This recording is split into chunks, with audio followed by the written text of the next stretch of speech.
A Guerra do Afeganistão, 1979-1989, é frequentemente lembrada como o Vietnã da União Soviética.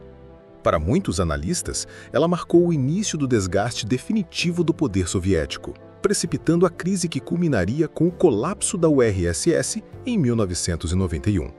Mas para entender por que Moscou decidiu enviar tropas ao Afeganistão em dezembro de 1979, é preciso analisar uma complexa teia de fatores geopolíticos, ideológicos, estratégicos e internos. O Afeganistão, país montanhoso e de difícil acesso, sempre esteve numa posição geopolítica delicada.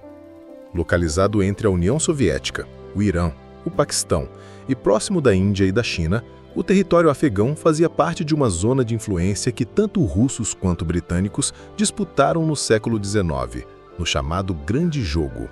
Na Guerra Fria, o país se tornava ainda mais estratégico. Um eventual Afeganistão hostil ao URSS poderia abrir uma frente de instabilidade na Ásia Central Soviética, região povoada por muçulmanos que compartilhavam laços étnicos e religiosos com os afegãos. Moscou temia que a expansão do fundamentalismo islâmico alimentasse revoltas internas em repúblicas como o Uzbequistão, o Tajiquistão e o Turcomenistão. Além disso, o Afeganistão representava um possível corredor de influência para os Estados Unidos, que já tinham bases militares no Paquistão e relações tensas com o Irã, especialmente após a Revolução Islâmica de 1979. Em abril de 1978, o Afeganistão passou por uma reviravolta política conhecida como Revolução de Saur.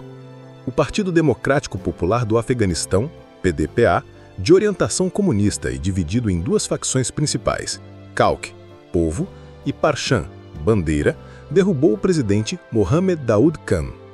O novo governo, liderado inicialmente por Nur Mohammad Taraki, facção Khalq, alinhou-se rapidamente a Moscou, assinando tratados de amizade e cooperação. No entanto, as reformas radicais implementadas pelo PDPA, redistribuição de terras, secularização, avanços nos direitos das mulheres e repressão a tradições religiosas provocaram resistência massiva da sociedade afegã, majoritariamente rural, tribal e islâmica. Logo, revoltas locais se multiplicaram, especialmente em regiões montanhosas, dando origem a um movimento de resistência que viria a ser chamado de Mujahideen, combatentes da fé. O governo comunista entrou rapidamente em crise. Em 1979, Taraki foi deposto e assassinado por seu rival e antigo aliado Hafizullah Amin, que assumiu o poder. Amin tentou centralizar ainda mais o governo e reprimiu brutalmente as revoltas, mas sua política só aumentou a instabilidade. Para a liderança soviética, Amin era visto com desconfiança. Além de ser considerado violento e imprevisível, havia rumores, nunca comprovados, de que ele mantinha contatos secretos com os Estados Unidos. Moscou temia que Amin pudesse mudar de lado e aproximar Cabul dos Estados Unidos, algo inaceitável em plena Guerra Fria. Dentro do Politburo soviético, havia divisão sobre como lidar com a crise afegã. Alguns líderes, como Andrei Gromyko, ministro das Relações Exteriores, e Yuri Andropov, chefe da KGB, argumentavam que o Afeganistão era estratégico demais para ser perdido e que era preciso intervir. Mas outros, porém, como o marechal Nikolai Olgarkov, temiam que o país se tornasse um atoleiro militar, lembrando a experiência norte-americana no Vietnã. A decisão final foi tomada por Leonid Brezhnev, secretário-geral do Partido Comunista. Em dezembro de 1979, a URSS decidiu invadir o Afeganistão com o objetivo oficial de proteger um governo aliado do socialismo contra a agressão externa. No dia 24 de dezembro de 1979, tropas soviéticas cruzaram a fronteira. Em poucos dias, cerca de 80 mil soldados entraram no Afeganistão, apoiados por blindados e aeronaves.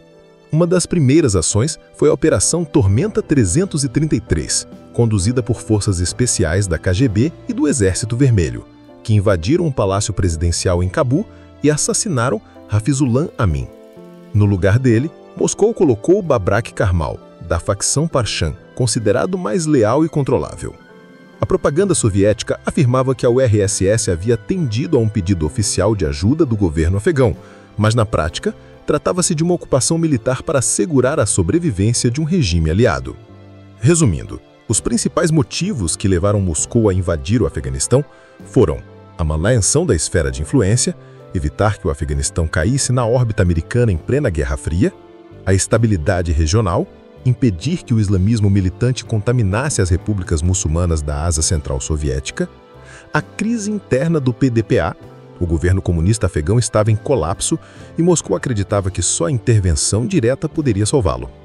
A preocupação com Amin, sua figura era vista como um risco duplo, instabilidade interna e possível aproximação com os Estados Unidos, e a defesa do socialismo global. A URSS ainda se via como defensora dos regimes socialistas no mundo e não queria dar sinais de fraqueza. O que Moscou imaginava ser uma operação rápida e controlada transformou-se em um conflito sangrento de quase 10 anos. A resistência dos Mujahideen, apoiados pelos Estados Unidos, Paquistão, Arábia Saudita e China, surpreendeu o Exército Vermelho. A geografia montanhosa, a guerrilha descentralizada e o apoio externo fizeram do Afeganistão um terreno hostil. A guerra custou a vida de cerca de 15 mil soldados soviéticos, além de dezenas de milhares de feridos e traumatizados. No plano político, a invasão isolou a URSS no cenário internacional, levou ao boicote das Olimpíadas de Moscou em 1980 e drenou recursos de uma economia já em crise. A invasão soviética do Afeganistão em 1979 foi fruto de uma combinação de medo estratégico, pressão ideológica e erros de cálculo. O Kremlin acreditava que estava garantindo sua segurança e defendendo o socialismo, mas acabou entrando em um atoleiro militar que minou sua legitimidade interna e externa. O Vietnã soviético não apenas devastou o Afeganistão, mas também contribuiu para acelerar o fim da própria União Soviética. No fim, a tentativa de preservar a influência em um país vizinho acabou se transformando em um dos maiores fracassos geopolíticos da história moderna.